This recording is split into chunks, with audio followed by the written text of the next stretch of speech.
Nandito kami sa Japan at ngayong araw pupuntahan namin yung pinakamalaking city dito sa Tohoku Region, Sendai, Miyagi.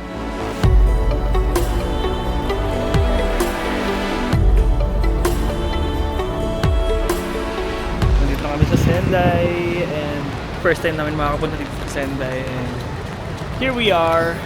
2 hours. Here we are. Paglabas namin ng Sendai Station, kita na agad namin yung city vibe pero much greener and less crowded, hindi tulad ng Tokyo. So ang lakas ng loob namin mag-sweater lang. Tapos yung degrees dito, 6. Lamig.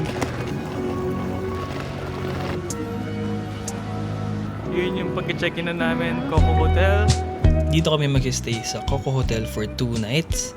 And binook namin to 2 days before para mas mura.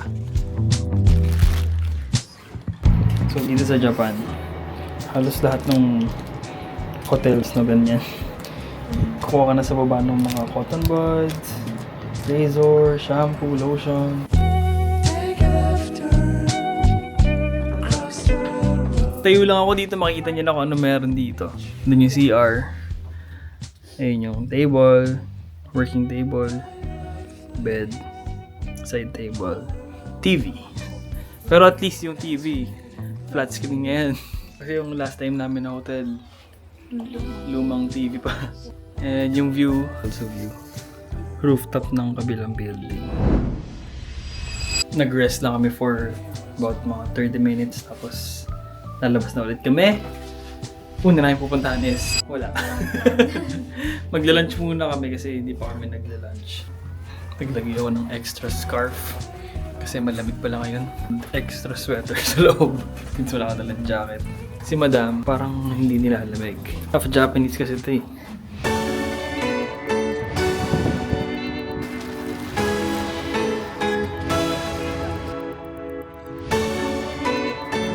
So bumalik kami dito sa may Sendai Station kasi nandito yung mga restaurant, shopping centers.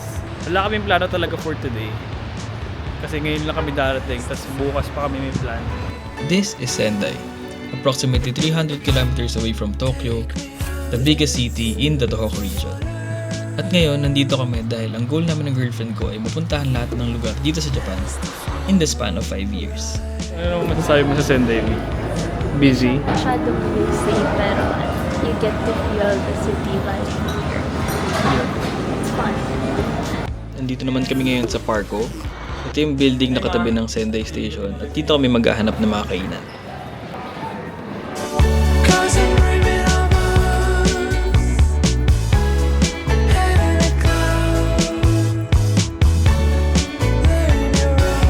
Dito kami kumain sa Hokkaido Yoshimi Roast Beef Restaurant. First time lang din namin to try ito. これも一つです。regular size。決まりましたらお声掛けください。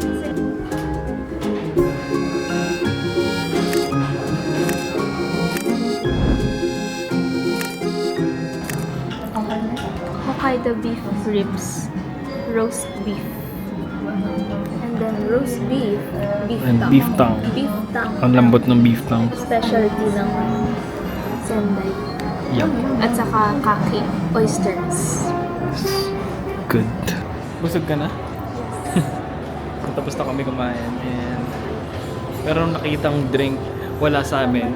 So matagal ko siya bago mainom. May mapakita ko sa inyo. Ito lang naman yung gusto ko eh. Gongcha.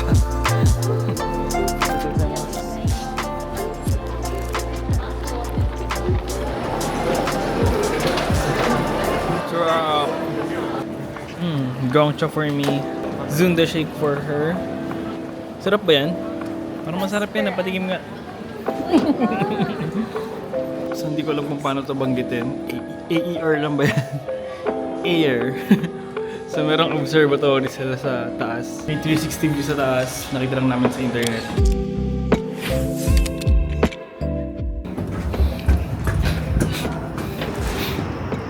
Oh. Kitang-kita mo yung buong Sendai. So dapat ata umaga kami nagpunta dito. Kasi pag gabi puro ilaw lang.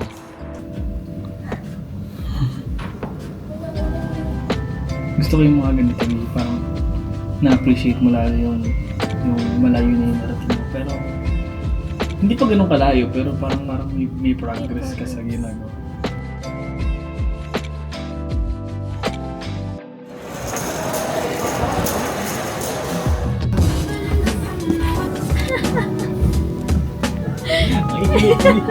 Laptop.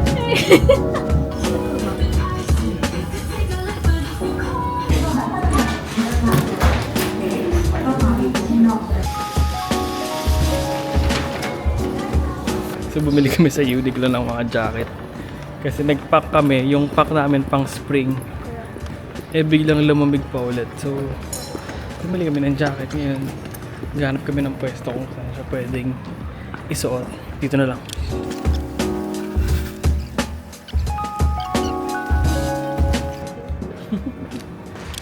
For our last trip for today, Third Planet.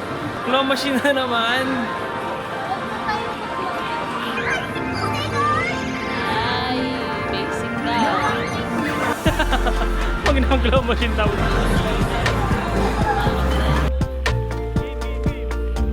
At dahil may natitira pa kaming lakas, nagpunta muna kami dito sa Third Planet, which is an arcade place na bukas 24 hours.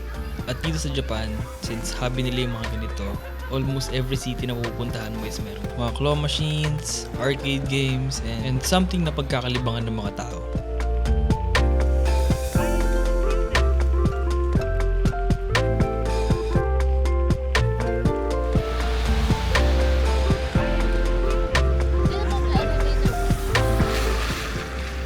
Yun lang muna yung mga ginawa namin for today. See you on our next one.